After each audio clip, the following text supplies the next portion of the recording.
तो कहानी का शीर्षक है किसान और कुएं की कहानी। तो आइए सुनते हैं इस कहानी को। बहुत समय पहले की बात है, एक गांव में एक किसान रहा करता था। वो बड़े ही परिश्रम से अपने लिए अनाज उगाया करता था और उसे बेचकर अपना गुजारा किया करता था।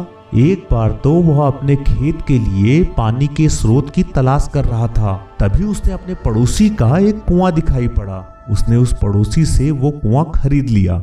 लेकिन वो पड़ोसी बहुत चालाक व्यक्ति था, इसलिए अगले दिन जब किसान अपने कुएं से पानी भरने आया तो पड़ोसी ने उसे पानी लेने से मना कर दिया। जब किसान ने इसका कारण पूछा तो पड़ोसी ने उत्तर दिया, मैंने तुम्हें कुआं बेचा था, पानी नहीं, और वो वहां से चला गया। व्याकुल होकर किसान न्याय मांगने के लिए सम्राट के पास गया।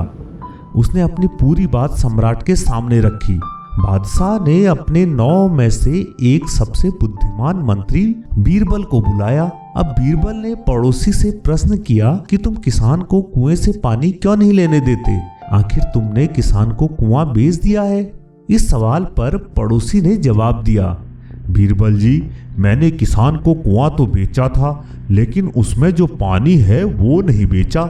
उसे कुएं से पानी निकालने का कोई अधिकार नहीं है। अब बीरबल ने कुछ समय लिया इस परिस्थिति का हल खोजने के लिए। फिर कुछ समय सोचने के बाद बीरबल ने कहा, देखो, चूंकि तुमने कुआं बेच दिया है, इसलिए तुम्हें किसान के कुएं में पानी रखने का कोई अधिकार नहीं है। या तो आप किसान को किराया दे दें या कुएं से पूरा पानी तुरंत हटा लें। अब यह महसूस करते हुए कि उसकी योजनाएं विफल हो गई हैं, पड़ोसी ने माफी मांगी और घर चला गया। अब उस किसान को उसके हक का कुआं प्राप्त हो गया और बीरबल जी का धन्यवाद दिया। उसे सही तरीके से उन्होंने न्याय दिलाया।